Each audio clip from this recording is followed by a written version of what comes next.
Salam sejahtera Bapak Ibu serta saudara-saudari semua. Untuk memulai renungan tentang firman Tuhan ini, mari kita bersatu di dalam doa. Tuhan Allah Bapa di surga yang melebihi segala akal, hati, dan pikiran kami umat manusia, berfirmanlah kepada kami sebab kami bersedia untuk mendengar, dan oleh pertolongan Roh Kudus mampukan kami agar boleh melakukan firman-Mu itu dalam hidup kami sehari-hari. Hanya dalam nama Tuhan Yesus kami bermohon kepadamu. Amin. Sebagai nas renungan firman Tuhan pada hari ini diambil dari 2 Tesalonika 2 ayat 9 sampai ayat 12 yang berbunyi, kedatangan si pendurhaka itu adalah pekerjaan iblis dan akan disertai rupa-rupa perbuatan ajaib, tanda-tanda dan mujizat-mujizat palsu dengan rupa-rupa tipu daya jahat terhadap orang-orang yang harus binasa karena mereka tidak menerima dan mengasihi kebenaran yang dapat menyelamatkan mereka. Dan itulah sebabnya Allah mendatangkan kesesatan atas mereka yang menyebabkan mereka percaya akan dusta, supaya dihukum semua orang yang tidak percaya akan kebenaran dan yang suka kejahatan. Sebagai tema yang diangkat dari nas renungan kita ini adalah waspadai pendurhaka yang mampu membuat mujizat. Ada banyak di antara kita umat percaya kepada Kristus yang paham betul tentang firman Tuhan ini, sehingga mampu menolak ajakan seseorang untuk pergi ke paranormal atau orang pintar. Namun pada saat ada anggota keluarga kita yang mengalami sakit sangat berat, di mana dokter sudah menyatakan tidak sanggup lagi, maka ada juga di antara kita yang tergoda untuk membawa anggota keluarga tersebut berobat ke orang pintar tersebut agar dapat disembuhkan. Nas renungan tentang firman Tuhan pada hari ini sudah mengingatkan kita agar kita waspadai terhadap tipu daya dari si pendurhaka, dari si iblis atau setan-setan itu sendiri, bahwa menjelang akhir zaman kelak akan muncul penyesat-penyesat yang mengaku sebagai juru selamat, yang mampu membuat tanda-tanda mujizat seperti menyembuhkan berbagai sakit penyakit. Sesungguhnya kita umat milik Tuhan Yesus Kristus ini, apabila ada yang terkena sakit berat dan menurut dokter tidak mampu untuk disembuhkan lagi, janganlah kita langsung percaya. Apabila ada yang menganjurkan berobat ke pengobatan alternatif pada orang yang mempunyai kekuatan supranatural yang dianggap mampu untuk menyembuhkan segala penyakit, kiranya kita mengujinya. Apakah orang tersebut orang yang beriman percaya kepada Kristus atau tidak, atau bahkan tidak mengenal Tuhan Yesus Kristus sama sekali.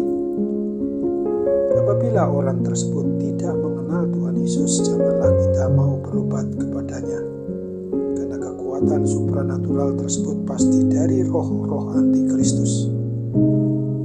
Begitu kita tertipu mau berobat pada orang-orang yang memang dianggap paranormal itu, maka iblis maupun setan-setan itu pasti akan membelenggu kita dan dijadikannya sebagai hamba, sehingga kita pasti kehilangan keselamatan yang dianugerahkan oleh Tuhan Yesus Kristus. Oleh sebab itu, dengan adanya perenungan tentang firman Tuhan pada hari ini, kiranya kita orang yang mengaku beriman percaya hanya kepada Kristus Tuhan dan Juru Selamat kita yang hidup, maka haruslah kita selalu memohon pertolongan bimbingan dari kuat kuasa Roh Kudus itu untuk boleh meneguhkan dan tetap menguatkan iman percaya kita hanya kepadanya, supaya tidak jatuh ke dalam berbagai-bagai pencobaan yang berakibat ke dalam perbuatan dosa yang memberontak kepada Tuhan. Kita harus minta tolong adanya suatu kesembuhan atau mujizat-mujizat yang lain dari roh-roh penyesat itu dalam wujud orang pintar atau paranormal, maka hal itu harus sungguh-sungguh kita tolak dengan kekuatan kuasa dari kedaulatan Tuhan Bapa kita sendiri yang sudah menyatakan diri di dalam Yesus Kristus, dan kehadirannya di dalam Roh Kudus pasti menguatkan kita, akan memampukan kita juga untuk mengusir segala kuasa si pendurhaka iblis maupun setan-setan itu.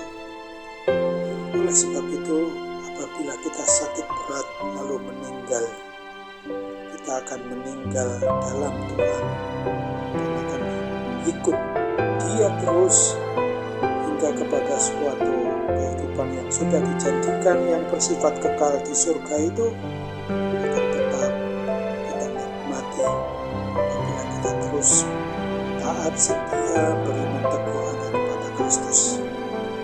Dan apabila Tuhan mengizinkan kita untuk sembuh, biarlah nama Tuhan Yesus terus untuk kita puji dan muliakan melalui kesembuhan yang kita terima dari kuasa sakit penyakit apapun juga.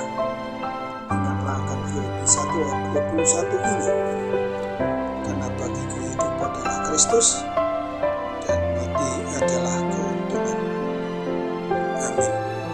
Mari kita kembali bersatu dalam doa. Tuhan Bapa di surga, terima kasih untuk firman Tuhan yang telah mengingatkan kami bahwa kedatangan si pendurhaka itu adalah pekerjaan iblis maupun setan-setan yang akan disertai dengan rupa-rupa perbuatan ajaib dan tanda-tanda serta mujizat-mujizat palsu dengan rupa-rupa tipu daya dari si jahat terhadap orang-orang yang akhirnya harus ikut binasa dengan kematian kekal dengan si penguasa kuasa kegelapan itu sendiri.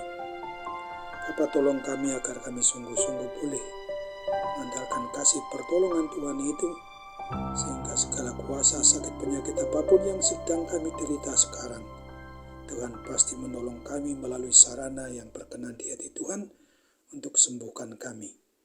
Dan hanya dalam nama Tuhan Yesus saja kami mau berdoa dan mengucap syukur kepadamu. Amin.